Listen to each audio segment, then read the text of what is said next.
Some crazy cards from the future of Marvel Snap have just been released, and they look really fun not only in design but like characters themselves. I know the season's going to be a blast when it rolls around, I believe in June. And this is the first time I'm covering this. I have seen these cards briefly on a couple of YouTube videos, but I have stayed up until, well, 11:15 in the night, I guess, UK time, when I have to be up for 6 a.m. in the morning, so I'm pushing it slightly, but excited nonetheless. So let's jump straight into the cards. First off, we have Jeff, the baby dolphin.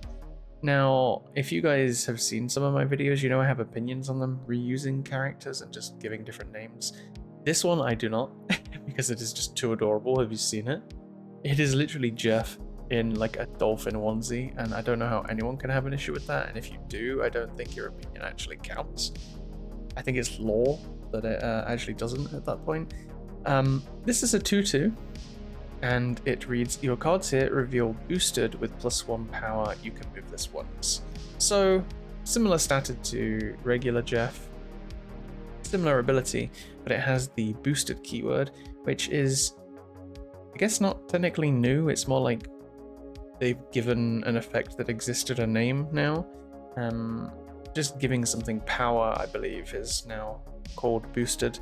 And I imagine a lot of these cards are the reason that the nerf happened, or I guess change happened recently, where a lot of cards that have like increment effects now happen at once. So I think something like Hori has a block effect. It doesn't keep triggering like if it was to hit Sebastian Shaw, for example, it would only proc it once. But this card is interesting. So if you play it on turn 2, you're going to get a decent amount of power, I think, because you can jump it between locations. This card looks really fun, and I'm excited to see where these cards go.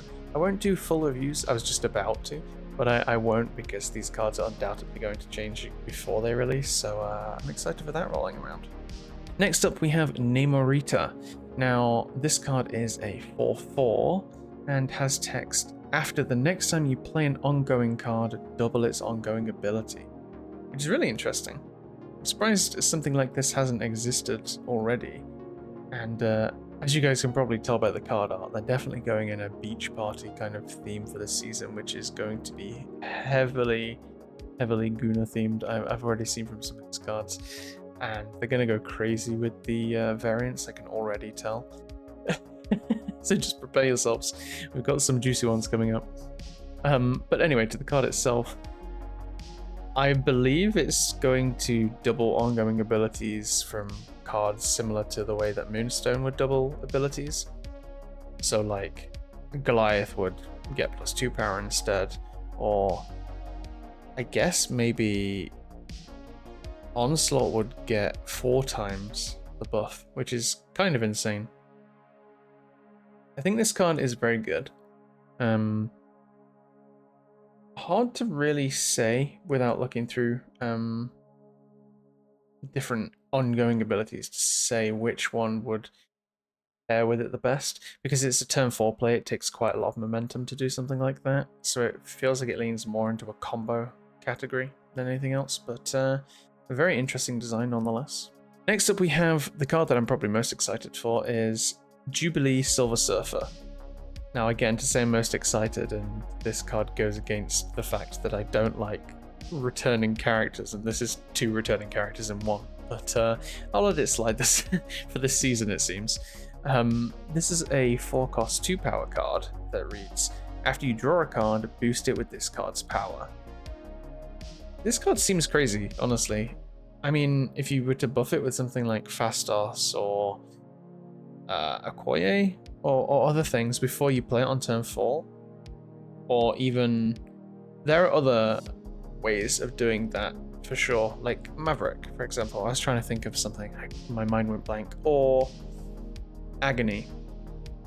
All of those things then make it so that your next draws, likely 2, I suppose, if you're playing it on turn 4, are going to get plus like 4, 5 power, which is really significant, especially if you're playing a deck that has cards in it that rely on wanting buffs, which this is definitely leaning into, is very much the Maverick territory.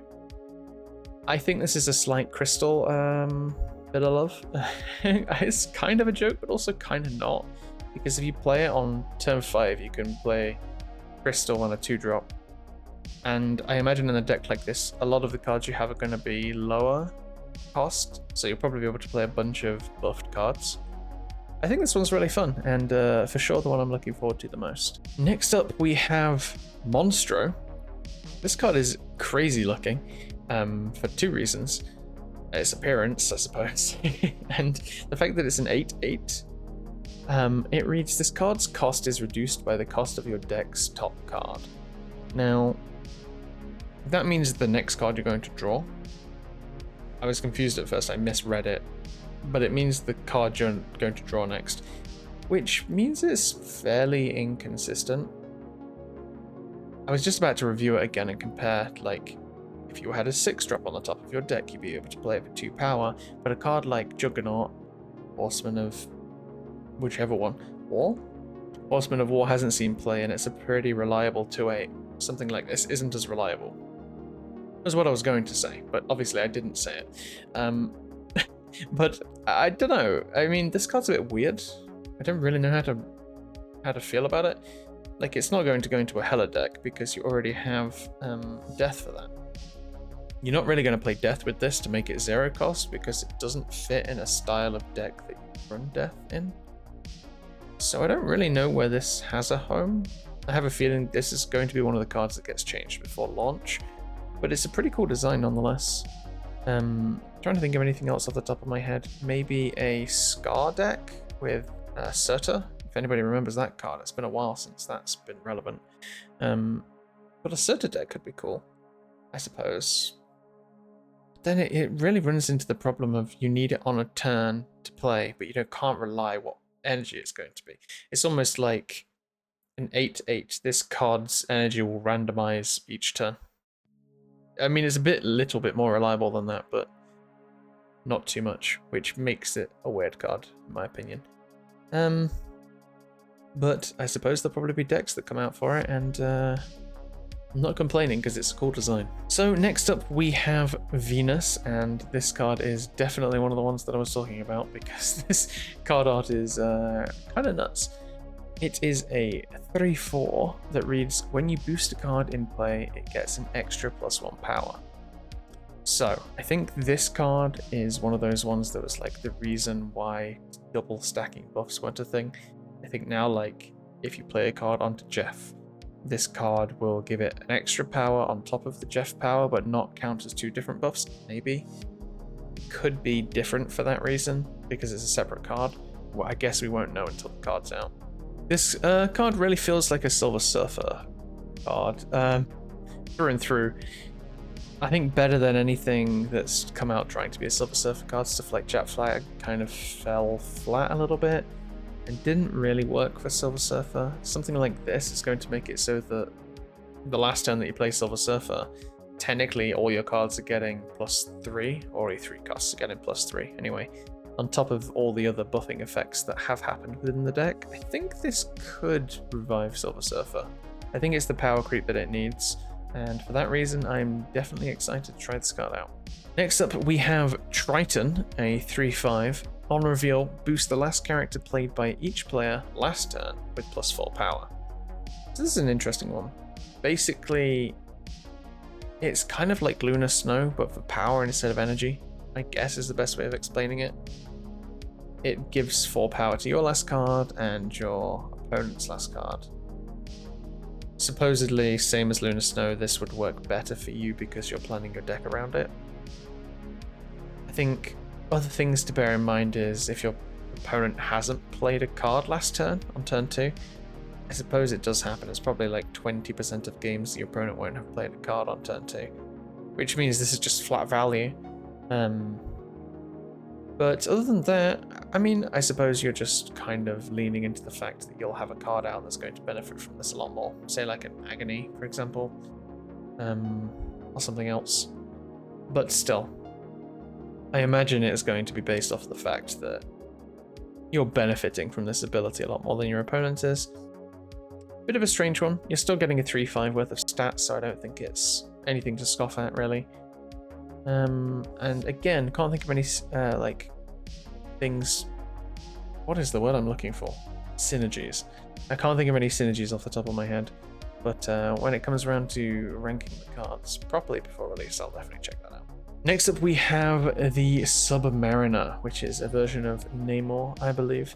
A 2/3 that reads, when this is boosted in hand or in play, add a random 1-cost character to your hand boosted by the same amount.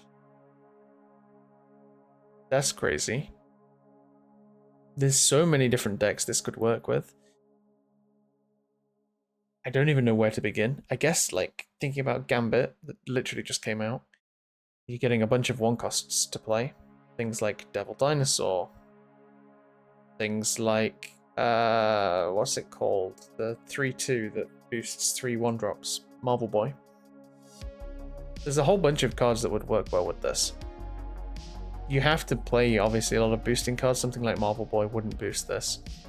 But something like Galacta or Gwenpool or any of those cards. And they're giving you 1-drops that are also getting boosted, which is kind of nuts. I think Jack Flag could see a return this season just purely because of how many different buffs there's going to be. This is a really cool card. Close top favorite, I think. Its design is a lot cooler. I like what the Jubilee card is bringing to the table, but this design is a lot cooler. The 1-cost characters you get sometimes can fall a bit flat. Think Shauna, but it's not a thing that happens too often enough to really be a problem. I think this is really cool. I'm definitely excited to try this one out as well when it rolls around. Again, another Guna card in here for the Guna season. And just a note on the end, it's J.Jonah Jameson, which I didn't even know this card was a thing, but it's now 1/3, and it used to say your emotes are ruder, and it now says your text emotes are ruder. So I suppose the card used to bring the idea that it was going to make every emote in the game ruder, which would then mean the artist would have to remake every single emote, which now there keeps, there's more of them than before. And for one card that's probably a gimmick and not actually going to see play, it's probably not worth doing. But text emotes, I suppose, is much easier. Everyone has them, they're universal.